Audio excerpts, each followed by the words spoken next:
ਨਾਨਕ ਨਾਮ ਚੜ੍ਹਦੀ ਕਲਾ ਤੇਰੇ ਭਾਣੇ ਸਰਬੱਤ ਦਾ ਭਲਾ। ਗੱਲ ਹੈ ਸੰਨ 1986 ਦੀ। ਸਿਆਂਗ ਮੈਚੂਕਾ ਜ਼ਿਲ੍ਹਾ ਹੈ ਜਿਹੜਾ, ਉੱਥੇ ਦੀ ਗੱਲ ਹੈ।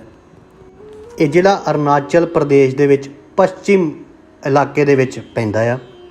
ਉੱਥੇ ਇੱਕ ਆਰਮੀ ਦੇ ਮੇਜਰ ਸੀ, ਉਹ ਆਪਣੇ ਕੁਆਟਰ ਦੇ ਵਿੱਚ ਸੋ ਰਹੇ ਸੀ ਅਤੇ ਉਸ ਕੁਝ ਕੁ ਸਮੇਂ ਬਾਅਦ ਕਿਸੇ ਨੇ ਆ ਕੇ ਉਹਨਾਂ ਦੇ ਦਰਵਾਜ਼ੇ ਨੂੰ ਦਸਤਕ ਦਿੱਤੀ, ਖੜਕਾਇਆ ਦਰਵਾਜ਼ਾ, ਅਤੇ ਮੇਜਰ ਸਾਹਿਬ ਅੰਦਰ ਸੋਚਦੇ ਵੀ ਇਸ ਵੇਲੇ ਕਿਹੜਾ ਹੋ ਸਕਦਾ ਬਈ। ਅਤੇ ਜਿੱਦਾਂ ਹੀ ਮੇਜਰ ਸਾਹਿਬ ਨੇ ਦਰਵਾਜ਼ਾ ਖੋਲ੍ਹਿਆ, ਦੀਵਾਰ ਖੋਲ੍ਹਿਆ, ਅਤੇ ਬਾਹਰ ਦੇਖਦੇ ਆ ਕਿ ਗਾਂਵ ਦਾ, ਪਿੰਡ ਦਾ ਮੁਖੀਆ, ਪਿੰਡ ਦਾ ਪ੍ਰਧਾਨ ਖੜ੍ਹਾ ਆ।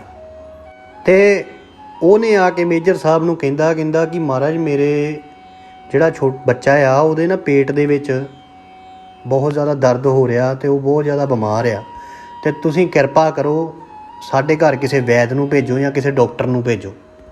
ਅਤੇ ਮੇਜਰ ਸਾਹਿਬ ਕਹਿਣ ਲੱਗੇ ਕਿ ਕਿਸੇ ਵੀ ਡਾਕਟਰ ਨੂੰ ਇੰਨੀ ਦੂਰੋਂ ਬੁਲਾਉਣਾ, ਕਿਉਂਕਿ ਇਹ ਬਹੁਤ ਦੂਰ ਸੀ ਸ਼ਹਿਰ ਤੋਂ, ਅਤੇ ਕਹਿੰਦੇ ਕਿ ਕਿਸੇ ਡਾਕਟਰ ਨੂੰ ਜੇ ਮੈਂ ਬੁਲਾਉਣਾ ਆ ਤਾਂ ਉਸ ਤੋਂ ਪਹਿਲਾਂ ਮੈਂ ਕਿਉਂ ਨਾ ਬੱਚੇ ਨੂੰ ਆਪ ਇੱਕ ਵਾਰੀ ਦੇਖਾਂ।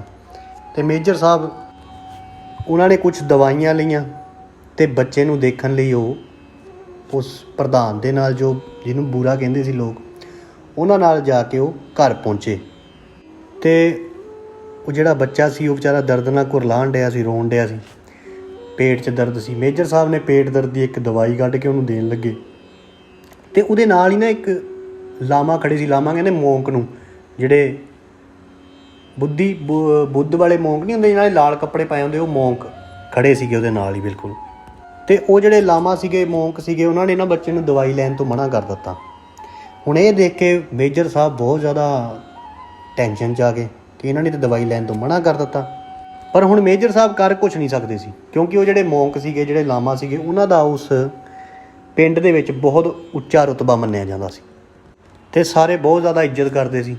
ਸੋ ਕੁਝ ਸਮੇਂ ਬਾਅਦ ਉਹ ਜਿਹੜੇ ਮੌਂਕ ਸੀਗੇ, ਲਾਮਾ ਸੀਗੇ, ਉਹਨਾਂ ਨੇ ਆਪਣੇ ਮੁਖ 'ਚੋਂ ਨਾਨਕ ਨਾਨਕ ਨਾਨਕ ਉਚਾਰਨਾ ਸ਼ੁਰੂ ਕੀਤਾ। ਫਿਰ ਉਹਨਾਂ ਨੇ ਇੱਕ ਅਗਰਬੱਤੀ ਜਲਾਈ ਅਤੇ ਬਿਲਕੁਲ ਕੋਲ ਜਾ ਕੇ ਇੱਕ ਮੰਤਰ ਦਾ ਜਾਪ ਕੀਤਾ। ਮੰਤਰ ਦਾ ਜਾਪ ਕਹਿੰਦੇ ਕੀਤਾ ਸੀਗਾ, ਓਮ ਮਨੀ ਪਦਮੇ ਹਮ, ਓਮ ਮਨੀ ਪਦਮੇ ਹਮ। ਇਸ ਮੰਤਰ ਦੇ ਉਚਾਰਨ ਤੋਂ ਬਾਅਦ, ਇਹ ਸਾਰੀ ਪ੍ਰਤੀਕਿਰਿਆ ਤੋਂ ਬਾਅਦ ਉਹਨਾਂ ਨੇ ਉਸ ਬੱਚੇ ਨੂੰ ਉਹ ਦਵਾਈ ਲੈਣ ਲਈ ਕਿਹਾ ਜਿਹੜੇ ਮੇਜਰ ਸਾਹਿਬ ਲੈ ਕੇ ਆਏ ਸੀ। ਮੇਜਰ ਸਾਹਿਬ ਹੁਣ ਫਿਰ ਹੈਰਾਨ ਹੋ ਗਏ ਕਿ ਇੱਕ ਮੌਂਕ ਨਾਨਕ ਨਾਨਕ ਜਾਪ ਕਰ ਰਿਹਾ, ਗੁਰੂ ਨਾਨਕ ਸਾਹਿਬ ਦਾ ਨਾਮ ਲੈ ਰਿਹਾ। ਤਾਂ ਉਹ ਕਹਿੰਦੇ ਕਿ ਉਹ ਬੜਾ ਹੈਰਾਨ ਸੀ ਕਿ ਨਾਨਕ ਨਾਨਕ ਦਾ ਉਚਾਰਨ ਕਰ ਰਿਹਾ ਇੱਕ ਮੌਂਕ। ਹੁਣ ਇਹਦੇ 'ਚ ਕੀ ਸੀਗਾ ਕਿ ਉਹ ਜਿਹੜੇ ਮੇਜਰ ਸਾਹਿਬ ਸੀ ਉਹ ਪੰਜਾਬ ਤੋਂ ਹੁਣ ਇੰਨੀ ਦੂਰ ਬਹੁਤ ਦੂਰ ਸੀਗਾ, ਅਤੇ ਉੱਥੇ ਕਹਿੰਦੇ ਕਿੱਦਾਂ ਕੋਈ ਗੁਰੂ ਨਾਨਕ ਸਾਹਿਬ ਦਾ ਨਾਮ ਲੈ ਸਕਦਾ, ਉਹਨਾਂ ਨੂੰ ਕਿੱਦਾਂ ਜਾਣ ਸਕਦਾ, ਨਾਨਕ ਨਾਨਕ ਕਿਵੇਂ ਕਹਿ ਸਕਦਾ। ਅਤੇ ਫਿਰ ਮੇਜਰ ਸਾਹਿਬ ਨੇ ਬੜੇ ਉਤਸੁਕਤਾ ਦੇ ਨਾਲ, ਬੜੀ ਐਕਸਾਈਟਮੈਂਟ ਦੇ ਨਾਲ ਮੌਂਕ ਨੂੰ ਪੁੱਛਿਆ, ਲਾਮਾ ਨੂੰ ਪੁੱਛਿਆ ਕਿ ਤੁਸੀਂ ਨਾਨਕ ਨਾਨਕ ਉਚਾਰਨ ਕਰ ਰਹੇ ਹੋ, ਉਹ ਕਿਹੜੇ ਨਾਨਕ ਸਾਹਿਬ ਦਾ ਉਚਾਰਨ ਤੁਸੀਂ ਕਰ ਰਹੇ ਹੋ। ਅਤੇ ਲਾਮਾ ਕਹਿਣ ਲੱਗੇ, ਮੌਂਕ ਕਹਿਣ ਲੱਗੇ ਕਿ ਅਸੀਂ ਨਾਨਕ ਲਾਮਾ ਦਾ ਉਚਾਰਨ ਕਰ ਰਹੇ ਹਾਂ, ਉਹ ਸਾਡੇ ਲਈ ਗੁਰੂ ਨੇ, ਸਾਡੇ ਗੁਰੂ ਨੇ ਨਾਨਕ ਲਾਮਾ, ਅਤੇ ਉਹਨਾਂ ਨੂੰ ਅਸੀਂ ਅੰਮ੍ਰਿਤਸਰ ਵਾਲੇ ਨਾਨਕ ਲਾਮਾ ਵੀ ਕਹਿੰਦੇ ਹਾਂ। ਅਤੇ ਕਾਰਗੋਂਗ ਪਹਾੜੀ ਹੈ ਉੱਥੇ, ਇਹ ਵੀ ਮੰਨਿਆ ਜਾਂਦਾ ਕਿ ਉੱਥੇ ਨਾਨਕ ਸਾਹਿਬ ਆਏ ਅਤੇ ਉਹਨਾਂ ਨੇ ਉੱਥੇ ਪੈਮੋ ਸ਼ੁਭੂ ਨਾਮ ਦਾ ਸਥਾਨ ਹੈ ਜਿੱਥੇ ਉਹਨਾਂ ਨੇ ਈਸ਼ਵਰ ਦਾ ਧਿਆਨ ਲਾਇਆ ਸੀ। ਅਤੇ ਲਾਮਾ ਦੱਸਣ ਲੱਗੇ ਕਿ ਉੱਥੇ ਪੈਮੋ ਸ਼ੁਭੂ ਨਾਮ ਦੀ ਜਿਹੜੀ ਜਗ੍ਹਾ ਆ, ਉੱਥੇ ਇੱਕ ਪੱਥਰ 'ਤੇ ਬੈਠ ਕੇ ਨਾਨਕ ਲਾਮਾ ਨੇ ਆਪਣੇ ਸ਼ਿਸ਼ਿਆਂ ਦੇ ਨਾਲ ਬੈਠ ਕੇ ਉਸ ਪੱਥਰ 'ਤੇ ਈਸ਼ਵਰ ਦਾ ਧਿਆਨ ਲਾਇਆ ਸੀ। ਅਤੇ ਜਿੱਦਾਂ ਉਹਨਾਂ ਨੇ ਧਿਆਨ ਲਾਇਆ ਸੀ, ਉੱਦਾਂ ਹੀ ਧਿਆਨ ਦੇ ਵਿੱਚ ਹੀ ਉਹਨਾਂ ਨੂੰ ਇੱਕ ਭਾਲੂ ਮਾਰਨ ਲਈ ਆਇਆ ਔਰ ਉਹਨਾਂ 'ਤੇ ਜਾਨਲੇਵਾ ਹਮਲਾ ਕੀਤਾ। ਅਤੇ ਕਹਿੰਦੇ ਨੇ ਕਿ ਜਿੱਦਾਂ ਹੀ ਉਹਨੇ ਜਾਨਲੇਵਾ ਹਮਲਾ ਕਰਨ ਦੀ ਕੋਸ਼ਿਸ਼ ਕੀਤੀ ਭਾਲੂ ਨੇ, ਅਤੇ ਉਹ ਜਿਹੜੇ ਪੱਥਰ ਦੇ ਉੱਪਰ ਗੁਰੂ ਨਾਨਕ ਸਾਹਿਬ ਆਪਣੇ ਸ਼ਿਸ਼ਿਆਂ ਦੇ ਨਾਲ ਬੈਠੇ ਸੀ, ਨਾਨਕ ਲਾਮਾ, ਉਹ 20 ਫੁੱਟ ਉੱਪਰ ਚਲੇ ਗਿਆ ਆਪਣੇ ਆਪ ਹੀ ਪੱਥਰ। ਵਾਹਿਗੁਰੂ ਦੀ ਇੰਨੀ ਕਰਨੀ, ਉਹ ਆਪਣੇ ਆਪ ਹੀ 20 ਫੁੱਟ ਉੱਪਰ ਚਲਾ ਗਿਆ ਅਤੇ ਭਾਲੂ ਕੁਛ ਵੀ ਨਹੀਂ ਕਰ ਸਕਿਆ। ਅਤੇ ਉਸ ਲਾਮਾ ਨੇ ਦੱਸਿਆ ਕਿ ਜਦੋਂ ਨਾਨਕ ਲਾਮਾ ਉੱਥੇ ਆਏ ਸੀ ਉਦੋਂ ਮਾਰਚ ਦਾ ਮਹੀਨਾ ਚੱਲਦਾ ਸੀ। ਇਹ ਵੀ ਇੱਕ ਵਜ੍ਹਾ ਆ ਕਿ ਉੱਥੇ ਮਾਰਚ ਮਹੀਨੇ ਦੇ ਵਿੱਚ ਮੇਲਾ ਲੱਗਦਾ ਵਾ ਅੱਜ ਵੀ। ਉਹ ਜਿਹੜੇ ਪੱਥਰ 'ਤੇ ਬੈਠੇ ਸੀਗੇ ਉਸੇ ਹੀ ਪੱਥਰ ਦੇ ਕੋਲੋਂ ਇੱਕ ਨਦੀ ਵਹਿ ਰਹੀ ਆ, ਜਿਹਦਾ ਰਾਹ ਇੱਕ ਗੁਫਾ ਦੇ ਵਿੱਚੋਂ ਹੋ ਕੇ ਨਿਕਲਦਾ ਆ।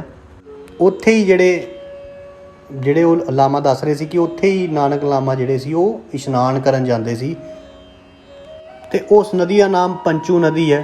ਅਤੇ ਕਿਹਾ ਜਾਂਦਾ ਹੈ ਕਿ ਜਿਹੜੀ ਗੁਫਾ 'ਚੋਂ ਨਿਕਲਦੀ ਆ, ਕਹਿੰਦੇ ਕਿ ਜਿਹੜਾ ਵੀ ਦਿਲ ਦਾ ਸਾਫ਼ ਹੁੰਦਾ ਆ ਉਹੀ ਉਸ ਗੁਫਾ 'ਚੋਂ ਨਿਕਲ ਸਕਦਾ ਆ। ਔਰ ਇਸ ਗੱਲ ਦਾ ਇਹ ਵੀ ਫਰਕ ਨਹੀਂ ਪੈਂਦਾ ਕਿ ਜਿਹੜਾ ਨਿਕਲਿਆ ਵਾ ਉਸ ਗੁਫਾ 'ਚ ਉਹ ਮੋਟਾ ਆ ਕਿ ਉਹ ਪਤਲਾ ਆ, ਬਸ ਦਿਲ ਦਾ ਸਾਫ਼ ਹੈ ਜਿਹੜਾ ਉਹੀ ਨਿਕਲ ਪਾਉਂਦਾ ਆ।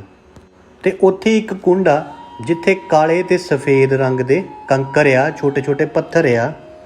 ਅਤੇ ਉਸ ਕੁੰਡ ਦਾ ਪਾਣੀ ਜਿਹੜਾ ਆ ਉਹ ਬਹੁਤ ਹੀ ਜ਼ਿਆਦਾ ਸਾਫ਼ ਆ, ਬਹੁਤ ਜ਼ਿਆਦਾ ਸਾਫ਼ ਆ। ਅਤੇ ਉਹ ਲਾਮਾ ਨੇ ਇਹ ਵੀ ਦੱਸਿਆ ਕਿ ਜਿਹੜੇ ਇੱਥੇ ਦੇ ਲੋਕਾਂ ਦੀ ਇਹ ਮਹੱਤਵਤਾ ਆ ਕਿ ਜੇ ਉਹ ਉਸ ਕੁੰਡ ਦੇ ਵਿੱਚ ਹੱਥ ਪਾ ਕੇ ਇੱਕ ਕੰਕਰ ਕੱਢਦੇ ਆ, ਜਿਹੜਾ ਉਹ ਪੱਥਰ ਆ ਛੋਟੇ ਛੋਟੇ ਉਹ ਕੱਢਦੇ ਆ ਇੱਕ, ਅਤੇ ਜੇ ਉਹ ਚਿੱਟਾ ਨਿਕਲਿਆ, ਸਫੇਦ ਨਿਕਲਿਆ ਤਾਂ ਫਿਰ ਤੁਹਾਡੇ ਦਿਲ ਦੀ ਮੁਰਾਦ ਪੂਰੀ ਹੋਵੇਗੀ। ਅਤੇ ਜੇ ਉਹ ਕਾਲਾ ਨਿਕਲਿਆ ਤਾਂ ਫਿਰ ਉਹ ਪੂਰੀ ਨਹੀਂ ਹੋਏਗੀ ਤੁਹਾਡੇ ਦਿਲ ਦੀ ਮੁਰਾਦ। ਅਤੇ ਜੇ ਉਸ ਕੁੰਡ 'ਚੋਂ ਕਾਲਾ ਅਤੇ ਸਫੇਦ ਪੱਥਰ ਨਿਕਲਿਆ, ਦੋਨੋਂ ਰੰਗ ਦਾ ਨਿਕਲਿਆ, ਫਿਰ ਉਹ ਤੁਹਾਡੀ ਜਿਹੜੀ ਮੁਰਾਦ ਆ ਉਹ ਅੱਧੀ ਅਧੂਰੀ ਰਹਿ ਜਾਣੀ ਆ।